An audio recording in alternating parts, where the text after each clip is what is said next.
Halo adik-adik pelajar dan teman-teman pecinta fisika.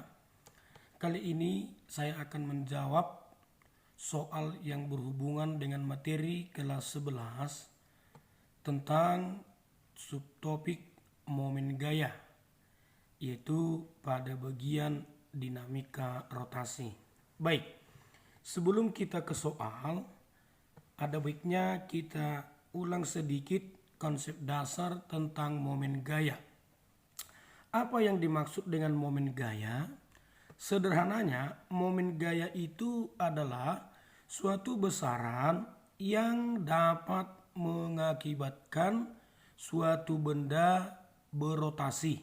Sekali lagi, momen gaya itu merupakan besaran yang memungkinkan sebuah benda berotasi. Baik teman-teman, kemarin kita sudah mengetahui bahwa momen gaya disimbolkan dengan tau yang merupakan perkalian antara gaya yang tegak lurus, ya, perkalian gaya yang tegak lurus terhadap jarak ke poros. Jadi nanti kita hitungkan bahwa momen gaya adalah F kali R, di mana antara F dengan R itu harus tegak lurus. Lalu yang berikut, momen gaya mengakibatkan benda berotasi. Sederhananya untuk memudahkan kita dalam perhitungan, ketika benda berotasi maka kita amati bisa saja berotasinya searah jarum jam atau berlawanan jarum jam. Maka mari kita sepakati supaya lebih mudah dalam pembahasan. Ketika nanti bendanya berotasi searah jarum jam, kita anggaplah itu sebagai momen yang positif. Dan ketika nanti bendanya berotasi berlawanan jarum jam, mari kita gunakan sebagai yang negatif hanya untuk memudahkan perhitungan. Baik adik-adik, pelajar dan teman-teman pecinta fisika, coba kita lihat soal yang nomor 1. Tentukan resultan momen gaya dan arah rotasi pada batang. Ya, resultan momen gaya dan arah rotasi pada batang jika diputar terhadap poros di titik A. Baik adik-adik dan teman-teman pecinta fisika, jika dikatakan poros, maka kita bisa mengerjakannya dengan alat bantu yang sederhana. Sebagai contoh, kalau saya anggap pena ini merupakan batang, berarti sesuai dengan gambar poros di A, dia harus saya tekan sekuat mungkin di titik ini. Kita katakan inilah titik A pada batang. Lalu mari kita lihat gaya yang mempengaruhi batang. Yang pertama ada F1. Jika kita tarik di poros, maka tidak mungkin mengakibatkan batang berputar. Dengan kata lain, jarak antara titik tangkap gaya dengan poros itu 0. Karena dia bekerja langsung di poros. Nah, karena R1 sama dengan 0, sesuai dengan persamaan hasilnya kan 0. Dengan kata lain, F1 tidak menghasilkan momen. Bisa ya? Lalu bagaimana dengan F2? Mari kita cobakan bersama. Kalau kita tekan di poros A sekuat mungkin, lalu F2 itu ke atas, misalkan ini saya dorong ke atas, tetap tegak lurus, ya, tetap tegak lurus. Nah, maka dia akan berotasi berlawanan jarum jam. Berarti kalau kita teruskan, rotasi yang dihasilkan F2 ke sana. Nah, tadi sudah kita sepakati di awal, kalau berlawanan jarum jam, kita pakai negatif. Lalu jarak dari F2 terhadap poros secara siku-siku tegak lurus 40 cm. Berarti R2 kita 40 cm atau setara dengan 0,4 meter. Baik. Lalu F3. Kita butuh gaya yang bekerja pada poros adalah gaya yang tegak lurus. Maka untuk F3 kita uraikan seperti penguraian komponen-komponen vektor pada saat kita kelas 10. Baik, kita mulai. Salah satu gaya nanti akan diuraikan seperti ini. Lalu satu gaya nanti komponennya ke kiri. Baik adik-adik, karena ini adalah F3, maka yang ini nanti F3 sinus 30. Sedangkan yang ke kiri itu adalah F3 kosinus 30 derajat. Baik, sekarang kembali kita bayangkan poros pada pulpen ini. Kalau kita tekan di titik A sekuat mungkin, lalu F3 tadi bekerja ke kiri, maka jika ini kita dorong sekuat mungkin sesuai dengan arah F3 cos, saya dorong, tidak mungkin menghasilkan rotasi. Berarti F3 tidak menghasilkan momen. F3 cos. Bagaimana F3 sin? Dia kan ke bawah di ujung batang. Nih, kalau ini kita tekan ke bawah maka dia akan berotasi. Dan jika kita teruskan, rotasinya adalah searah jarum jam. Baik, maka rotasi yang dihasilkannya adalah searah jarum jam. Itu tadi kita sepakati positif. Nah, jaraknya sendiri bagaimana? F3 sin 30 itu bekerja pada ujung batang. Nah, jarak dari ujung ke poros 1 meter ya. Berarti saya buatkan R3 sama dengan 1 meter. Bisa adik-adik? Nah, sekarang ketiga gaya sudah kita bahas masing-masing. Maka sigma tau pada poros A adalah momen dari gaya 1 tambah momen dari gaya 2 tambah momen dari gaya 3. Begitu ya. Tapi tadi momen 1 kan adalah F1 kali R1.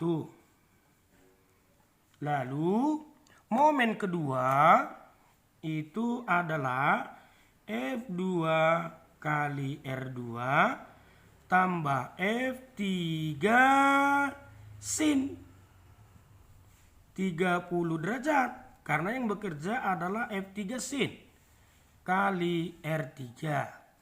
Baik adik-adik sekalian, tadi sudah kita bahas bahwa F1 tidak menghasilkan momen. F2 sendiri arah putarnya negatif menurut ketentuan kita. Berarti kita buatkan minus 30 kali R2-nya 0,4 meter tambah F3 sin arah rotasi positif. Berarti langsung saja F3 20 sinus 30 setengah lalu R3-nya 1. Dengan demikian hasilnya minus 30 kali 0,4 minus 12 tambah 20 bagi 2 kali 1 10. Maka sigma momen atau momen total pada poros A minus 2 Newton meter. Artinya apa adik-adik sekalian? Berarti kalau nanti ini di pilihan, ini cukup kita tuliskan 2 Newton meter. Kalau minus tadi berlawanan ya. Keterangannya berlawanan arah jarum jam. Nah, baik begitu ya. Jadi pada akhirnya arahnya berlawanan arah jarum jam. Karena perhitungan kita negatif. Baik, mungkin supaya lebih paham kita lihat soal yang nomor 2. Konsepnya tadi sudah jelas. Bagaimana resultan momen dan arah rotasi jika porosnya di titik A? Kembali adik-adik pelajar, kalau ini kita ibaratkan batang, berarti titik A pada posisi ini kita tekan, gitu kan? Nah, sekarang coba kita lompat.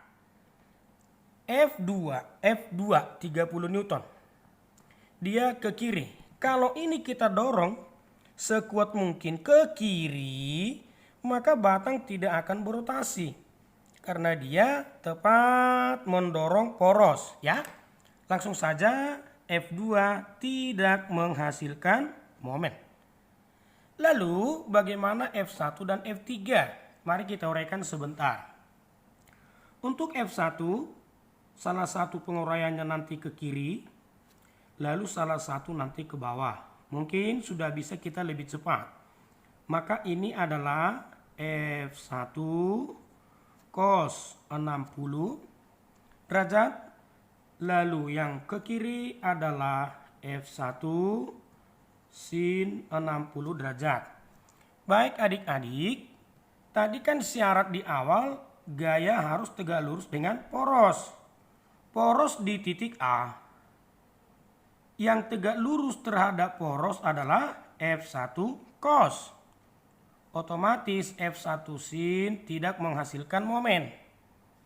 Sekarang bayangkan poros Anda tekan, lalu ini kita tarik, maka dia akan memutar berlawanan jarum jam, ya. Ini berlawanan jarum jam, berarti negatif. Kita hitungkan. Lalu berapa jarak antara F1 cos 60 terhadap poros? 1 meter.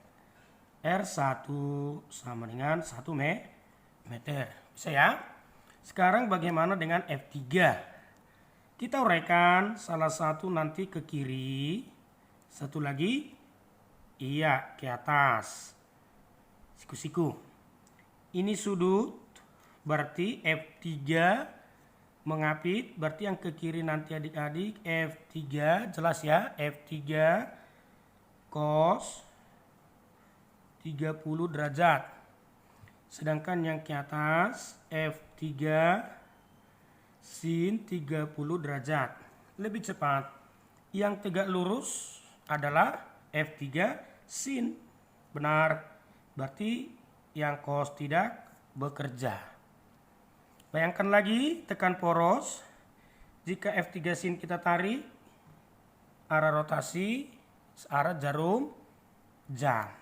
Berarti juga kita hitung negatif. Lalu berapa jarak antara F3 dengan poros pada gambar kita? Maka jaraknya adalah 2 meter. R3 sama dengan 2 meter. Baik, kembali kita berhitung. Maka sigma momen pada poros A adalah tau 1 tambah tau 2 tambah tau 3 sama dengan tau 1 itu berarti dari F1. F1 yang bekerja adalah F1 cos. Baik, berarti kita buatkan F1 cos 60 derajat kali R1 tambah. Langsung saja ya adik-adik, tau 2 itu kan nanti F2 kali R2 tambah tau 3 yang bekerja tadi F3 sin. F3 sin 60 derajat kali R3. Lalu F1 berapa? Minus arahnya tadi. Berarti minus F1-nya 20 cos 60 setengah R1-nya 1 meter. Saya tambah 0. Bisa? Langsung ya. Lalu tambah F3 tadi minus juga.